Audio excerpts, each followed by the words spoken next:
우리가 하나님의 자녀가 되고 난 다음에 우리의 아버지 되시는 하나님을 가까이 하고 하나님과 늘 교제하고 또 하나님의 말씀 안에서 살며 하나님과 기도로 묻고 대화하고 하나님의 뜻을 받고 또 우리의 뜻을 우리의 간구를 하나님께 올리며 하나님께 가까이 나아가고 또 하나님과 동행하는 일은 매우 중요한 일입니다.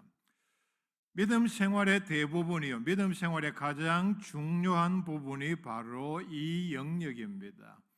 우리가 세상에서 아무리 많은 일을 행한다 할지라도 하나님과 나 사이가 가깝지 아니하다, 멀다, 마음이 통하지 않는다, 대화가 없다, 하나님과 동행하지 않는다, 비유적으로 모든 일을 할 때에 내 혼자 내 마음대로 내 스스로 하고 하나님은 따로 떨어져 계시고 나의 모든 삶에 내가 무슨 일을 하든지 하나님의 뜻이 전혀 반영되지 않는 삶을 우리가 믿음 생활 잘한다 말할 수는 없을 것입니다. 겉으로 보기에 많은 일을 행한다고 해서 사람들에게 유익을 끼치고 그리고 칭찬을 받는다고 해서 그게 과연 잘하는 일이냐, 하나님을 기쁘시게 하는 일이냐, 내면으로 들어가 보면 정말 하나님과 동행하고 하나님의 뜻이 나의 모든 삶을 통해서 이루어지느냐 하는 것이 중요합니다. 정말 우리는 내 마음을 다해서 하나님께 가까이 나아가려고 노력을 하고 있으며 하나님께서 나와 함께 동행하시는가, 나와 함께 계시는가 돌아보아야 합니다. 오늘 말씀에 하나님을 가까이 하라, 이 말은 물리적으로 거리를 하나님과 나 사이에 어떤 장벽도 없이 줄여라, 좁혀라는 뜻이 아닙니다.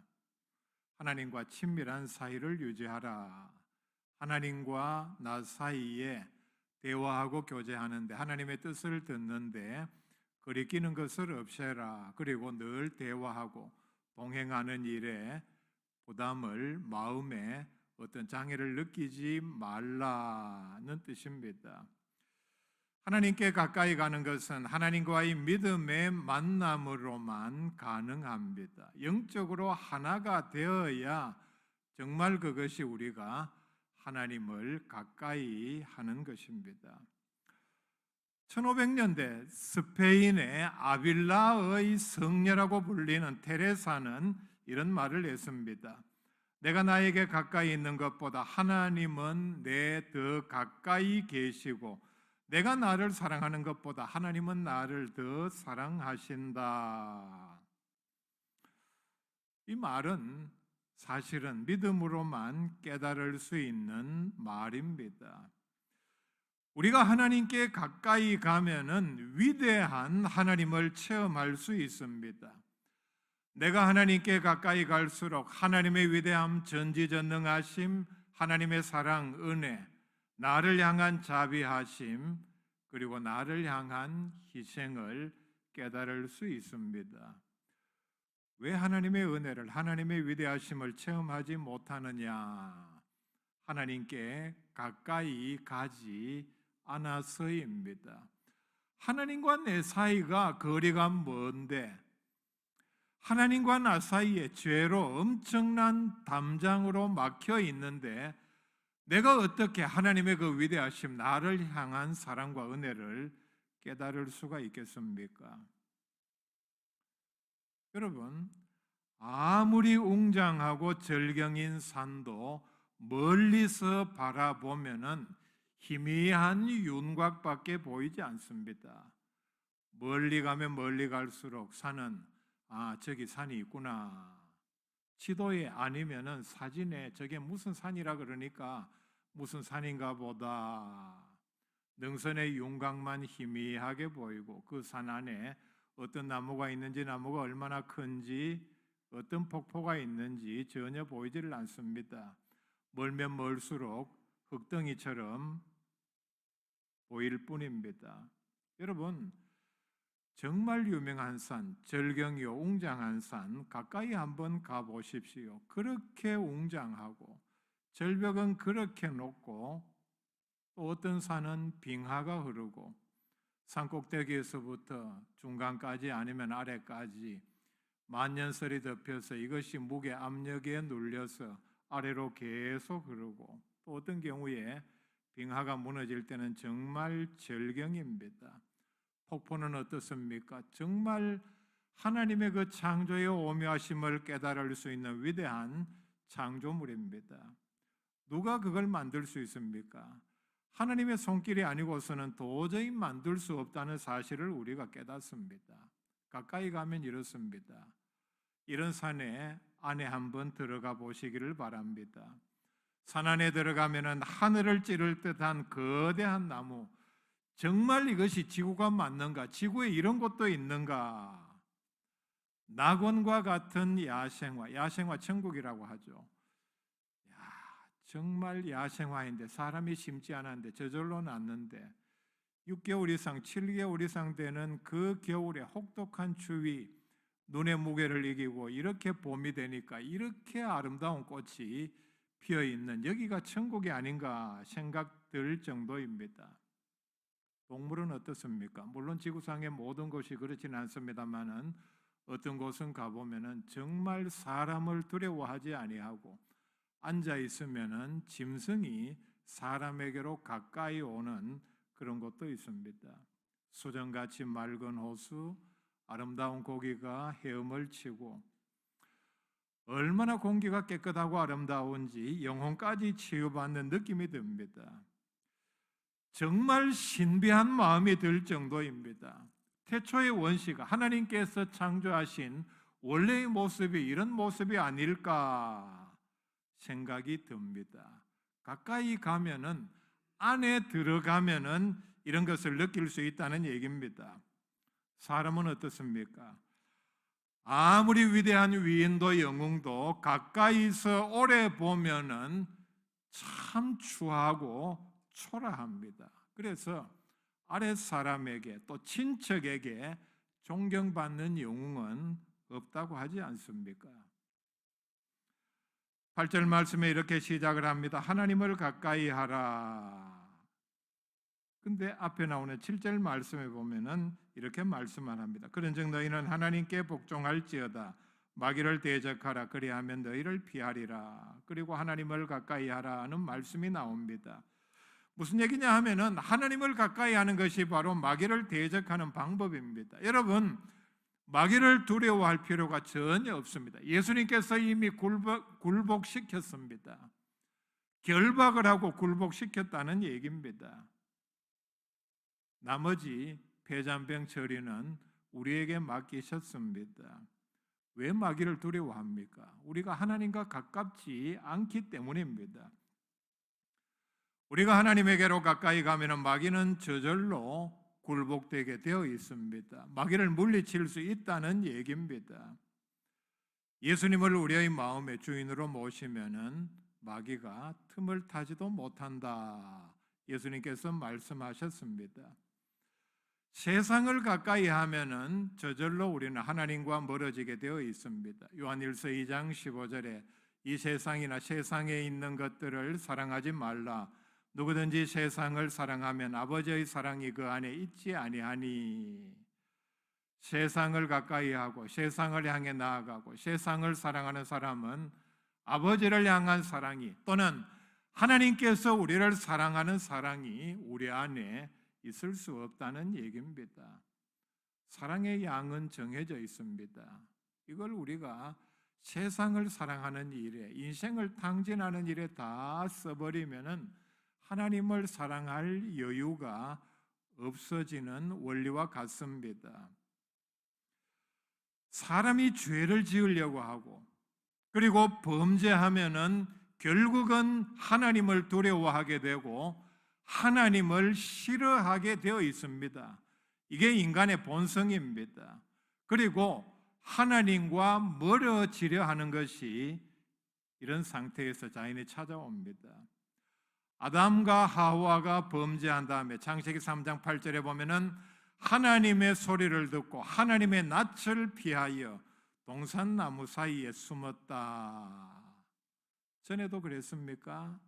하나님과 그렇게 친밀하고 서로가 없으면은 보고 싶고 그립고 찾아가서 대화하고 교제하던 사이였습니다.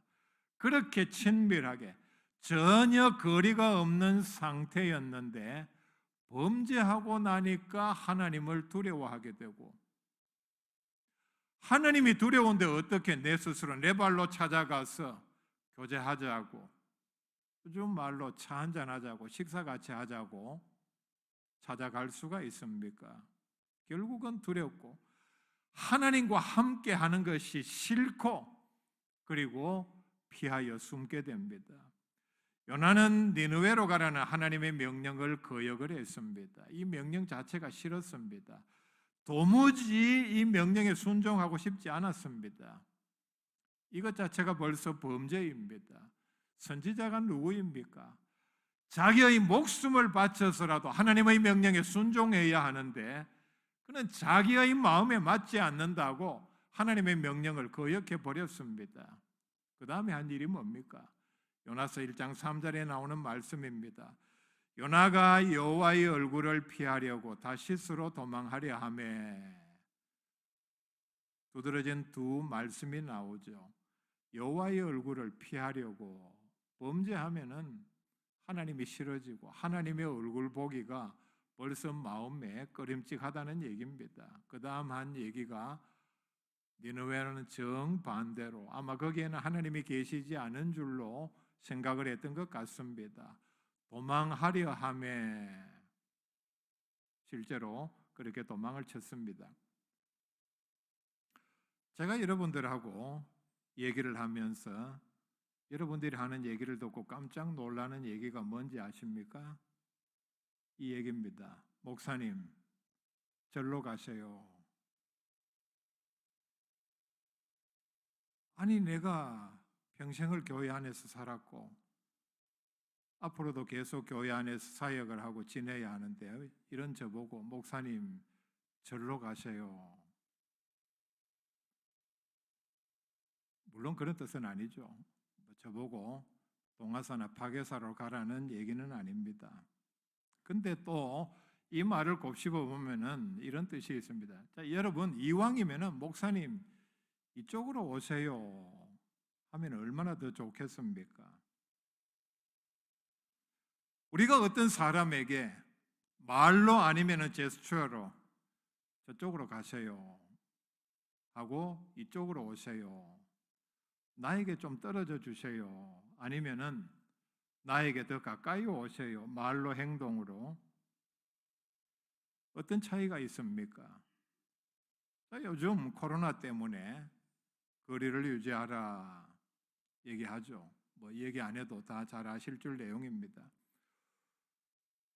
그런데 이런 것이 없는 상황에서 어떤 사람이 내게 오는 것이 싫고, 저 사람은 내게서 좀 멀어져 줬으면 좋겠다, 거리로도 아니면 어떤 상대하는 모든 일에, 대화하는 모든 일에 있어서, 일을 하는데도 마찬가지입니다.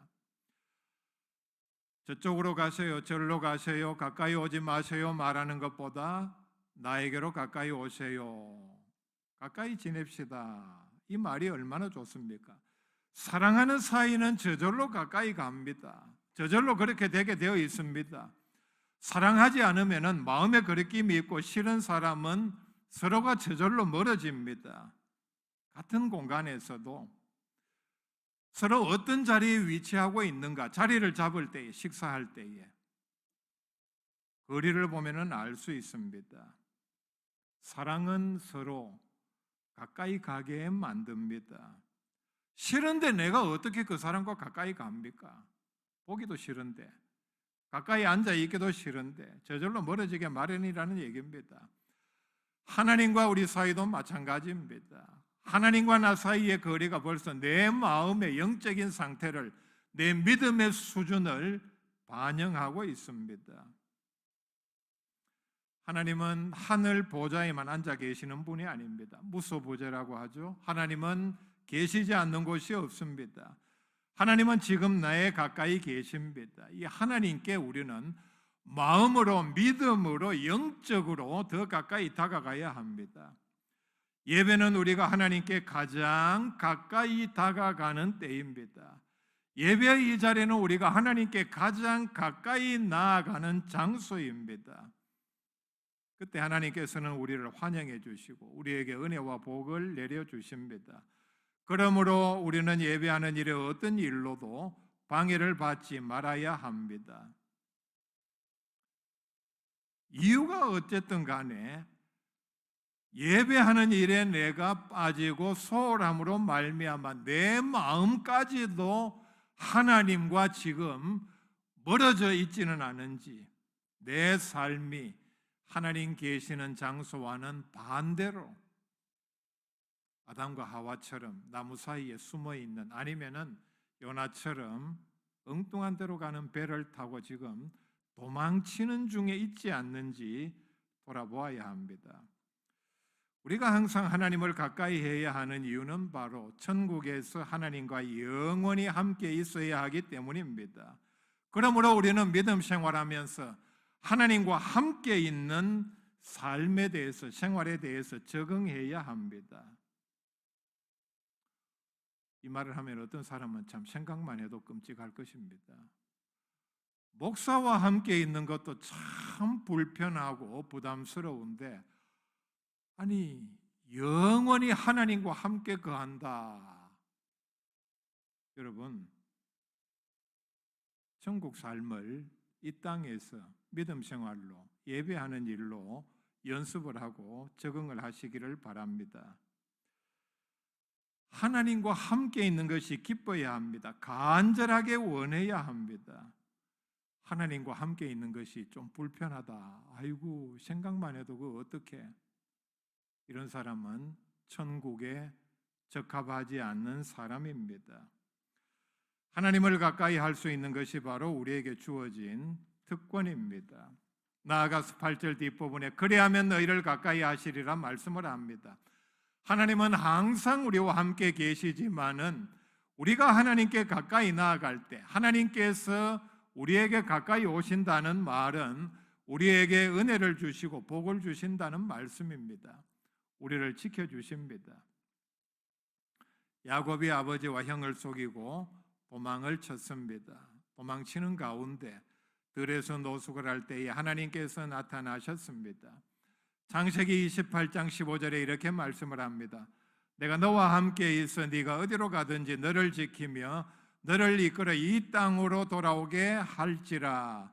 내가 네게 허락한 것을 다 이루기까지 너를 떠나지 아니하리라. 두드러진 말씀이 나오죠. 너와 함께 있어 너를 지키며 또 함께 있다는 뜻입니다. 돌아오게 할지라, 하나님께서, 그리고 너를 떠나지 아니하리라. 몇 중으로 강조를 합니다. 나는 항상 너와 함께 있겠다. 너를 지켜주고 인도하고 그리고 복을 주시겠다. 그 이전에 야곱에게 하나님께서 함께 하지 않으셨습니까? 그렇지 않습니다. 하나님께서는 야곱과 늘 함께 하셨습니다. 어디에서 무엇을 하든지 어릴 때부터 지금까지 하나님으로부터 이 음성을 들었을 때 16절에 야곱은 이렇게 말을 합니다. 여호와께서 과연 여기 계시거늘 내가 알지 못하였도다. 늘 함께 계셨는데 야곱이 알지 못했을 뿐입니다. 하나님께서는 처음부터 끝까지 야곱과 함께 계셨습니다. 여기서는 이 사실을 알 수 있게 실감나게 확인을 시켜 주신 것입니다. 실감하고 내가 너와 함께 있는 줄로 알고 어떤 것도 두려워하지 말고 당당하게 살아라. 하나님께서 함께 하신 것입니다. 그 유명한 고슴도치의 딜레마라는 얘기가 있죠. 철학자 쇼펜하우어가 지어낸 얘기입니다. 고슴도치가 두 마리 있었습니다. 고슴도치는 어떤 무기도 없는데 굉장히 느립니다. 빠르지도 않고 그런데 유일한 방어 무기는 가시와 같은 털입니다. 적이 물 것 같으면은 몸을 동그랗게 이렇게 감싸고 그리고 털을 세워서 자기를 보호합니다. 그리고 가까이 오면은 아주 몸을 특이하게 움직여서 털을 공격하려는 짐승에 이렇게 갖다 박습니다. 이런 고슴도치 2마리가 있었는데 매우 추운 겨울에 굴에서 자려고 하니까 매우 추워서 얼어 죽을 지경이 되었습니다. 그래서 고슴도치 2마리는 서로 몸을 붙여서 상대의 체온으로 자기를 따뜻하게 하고자 가까이 다가갔습니다. 가까이 다가가니까 가시가 서로를 찔려서 피가 나고 따가워서 죽을 지경이 되었습니다. 어쩔 수 없어서 또 고슴도치는 떨어졌습니다. 떨어지니 어떻습니까? 얼어서 죽을 지경입니다. 그래서 밤새도록 얼어 죽지 않기 위해서 붙었다가 찔려서 또 아파서 고통당하고 떨어졌다가 또 얼어 죽을 지경이 되니까 붙었다 떨어졌다를 반복하다가 결국은 아침에 얼어 죽었다는 얘기입니다. 실제로는 그렇지 않죠. 고슴도치는 서로가 이렇게 필요할 때는 또 새끼에게 젖을 먹일 때는 털을 이렇게 누이면은 그런 일은 없습니다. 비유적으로 그렇게 지어낸 얘기입니다. 인간의 어떤 상황, 감정을 설명하기 위한 얘기입니다. 사람과 사람 사이에서는 어떤 경우에 고슴도치처럼 참 가까이 하기에는 너무 먼 당신이라 그러죠. 가까이 하면은 결국은 서로에게 실망을 하고 상처를 주고받기 쉽습니다. 가까이 해서 그런 일이 있으니까 또 떨어져 있어 보니까 너무 멀리 떨어져 있으면은 서로 남이 되기 쉽습니다. 사람과 사람 사이에서 상처를 주지 않으려고, 받지 않으려고, 실망하지 않으려고 마냥 떨어져 있을 수만 없지 않습니까? 그렇죠? 떨어져 있어도 되는 경우가 있고 떨어져 있을 수 없는 사이가 있습니다. 떨어져 있으면 결국은 남이 되기 쉽습니다. 재벌이 자녀들한테 가르치는 유명한 처세술이 뭔지 압니까? 자녀들에게 장차 이 회사를 물려받아서 경영을 할 것인데 가장 중요하게 가르치는 내용은 정치인과 권력자들을 가까이도 하지 말고 멀리도 하지 말아라. 우리가 생각할 때는 유력자, 권력이 있는 사람, 정치인들과 가까이 하면 얼마나 좋습니까? 도움을 받을 수 있다는 얘기죠. 그런데 의외로 자녀에게 가르치는 교육은 그렇지 않다는 얘기입니다.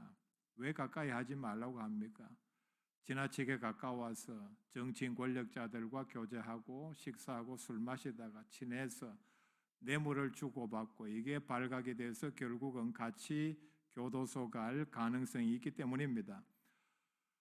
멀리 했다가 회사가 정말 위급할 때에 도움을 받지 못하면은 회사가 어려운 일을 당하게 된다. 그래서 절묘하게 가르치는 처세술이 가까이도 말고 멀리도 하지 말아라. 하나님은 어떻습니까? 가까이 할수록 내게 복이요 나에게 안전을 가져다 줍니다. 여러분, 사람 유력자에게 전화 한번 해보세요. 찾아가서 아니면은 사람을 시켜서 가까이 하고 싶습니다. 나하고 친하게 지냅시다. 식사도 자주 하고 나하고 산에도 같이 가고 사우나도 같이 가고 거의 다 거절할 것입니다. 유력자에게는. 사람에게는 자기가 조금만 힘이 있고 능력이 있고 유력하다 생각하면은 그렇지 않은 사람들이 자기에게 접근하는 것을 원하지를 않습니다. 싫어합니다. 만나려고 하지 않습니다. 하나님은 내가 아무리 가까이 하려고 해도 내가 가까이 다가갈 때에 절대로 외면하지 않습니다. 절로 가라 얘기하지 않습니다. 내가 가까이 다가갈수록 교제하려고 할수록 하나님께서는 절대로 나에게 상처를 주시지 않습니다.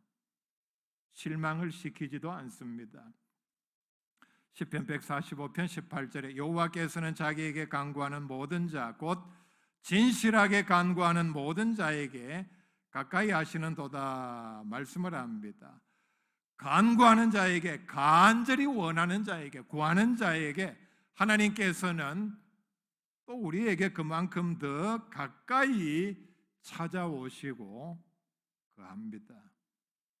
여기서 우리가 알 수 있는 사실이 뭡니까?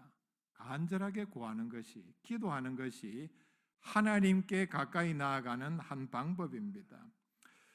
에스겔서 44장 15절에 이스라엘 족속이 그릇 행하여 나를 떠날 때에 사독의 자손 레위인 사람 제사장들은 내 성소의 직분을 지켰은즉 그들은 내게 가까이 나와 수종을 들되 내 앞에 서서 기름과 피를 내게 드릴지니라 말씀을 합니다. 이스라엘이 어려운 일을 당할 때에 제사장의 어떤 무리들은 그들도 사람이었기 때문에 하나님께서 주신 직분을 내팽개치고 성소를 떠나갔습니다. 그런데 유독 사독의 자손 계열의 제사장들만은 어떤 어려운 가운데서도 하나님을 떠나지 아니하고 성소의 제사장 직분을 그대로 지켰습니다. 그래서 15절 말씀 중간에 뭐라고 말씀을 합니까? 그들은 내게 가까이 나오라. 여러분, 사람이 들을 수 있는 최고의 상급의 말씀입니다. 칭찬의 말씀이요, 영광스러운 말씀입니다. 너는 내게 가까이 나오라. 내게 가까이 있으라. 얼마나 귀한 감사의 말씀입니까? 왜요? 반대의 말씀을 생각해 봅시다. 성경에 그런 말씀이 나오죠. 마태복음에 몇 번 나옵니다. 너는 내게서 떠나가라. 너는 여기 있지 말고 다른 데 가라. 그 다른 데가 어디입니까? 마귀와 그의 사자들을 위하여 예비한 장소로 가라. 얼마나 치욕적이고 비극적입니까? 하나님께서 어떤 사람들에게, 이런 제사장들에게 너는 내게 가까이 나와 수종을 들되 내 앞에 서서 기름과 피를 내게 드릴지니라. 너는 내 곁에, 내 가까이, 내 앞에서 제사장 직분을 잘 감당하라. 우리가 들을 수 있는 최고의 상급의 말씀입니다. 16절에 또 이렇게 말씀을 합니다. 그들이 내 성소에 들어오며 내 상에 가까이 나와 내게 수종들어 내가 맡긴 직분을 지키되. 내 성소에, 하나님의 임재의 장소입니다. 하나님께서 계시는 자리라는 얘기입니다. 너는 내가 있는 자리로 들어오너라. 내 있는 곳에 항상 있으라. 이 말씀을 들을 수 있는 저와 여러분들이 될 수 있기를 바랍니다. 사람들은 인간관계를 소중하게 생각합니다. 오로지 인간관계에만, 인간관계를 잘 믿고 발전시키기를, 돈독하기를 원합니다. 엄청난 노력을 하고 수많은 돈을 씁니다. 왜요? 미래에 대비하기 위해서입니다. 유력한 사람에게 줄대기 위해서 노력을 합니다. 누구 아는 사람 없나? 어떤 위급한 일을 만나면은 누구 아는 사람 없나 이렇게 찾습니다. 그런데 이사야서 55장 6절에 너희는 여호와를 만날 만한 때에 찾아라. 가까이 계실 때에 그를 부르라 말씀하고 있습니다. 그를 부르라, 부르짖으라는 얘기입니다. 도움을 구하라는 얘기입니다. 하나님께 도움을 구하라는 얘기입니다. 시편 73편 28절에 하나님께 가까이 함이 내게 복이라. 내가 주 여호와를 나의 피난처로 삼아 말씀을 하죠. 하나님을 나의 피난처로 삼아 하나님께 가까이 가서, 하나님께 가까이 가면은 위급할 때에 하나님께서 나의 피난처가 되신다 말씀을 합니다. 오늘 읽어드린 말씀에 뒤에 보면은 하나님을 가까이 하는 방법을 말씀을 하고 있습니다. 간단하게 말씀을 합니다. 첫째는 손을 깨끗하게 하라. 더러운 죄를 짓지 말라는 뜻입니다. 구약에서부터 보면은 제사장은 하나님 앞에 가까이 나아갈 때에 먼저 목욕을 하고 그리고 손을 깨끗하게 씻었습니다. 마음을 씻었다는 뜻입니다. 예배의 가장 기본적인 자세입니다. 예배는 하나님께 가장 가까이 나아가는 때와 장소라고 말씀을 드렸죠. 우리는 늘 우리의 손을, 우리의 마음을 깨끗하게 씻어야 합니다. 시편 24편 3절 이하에 여호와의 산에 오를 자 누구며 그의 거룩한 곳에 설 자가 누구인가? 곧 손이 깨끗하며 마음이 청결하며.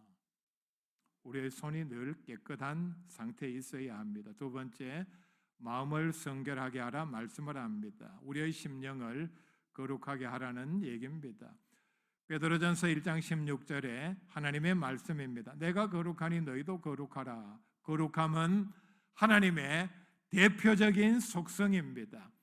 하나님은 거룩하시니까 그 자녀된 우리는 하나님을 닮은 자녀답게 거룩해야 한다는 말씀입니다. 회개하라 말씀을 합니다. 세 번째입니다. 9절에 슬퍼하며 애통하며 울지어다. 너희 웃음을 애통으로 너희 즐거움을 근심으로 바꿀지어다. 슬퍼하며 진정 뉘우치는 마음으로 회개하라. 시편 34절 4편 18절에 여호와는 마음이 상한 자를 가까이 하시고 충심으로 통회하는 자를 구원하시는도다 말씀합니다. 그리고 우리를 낮추라.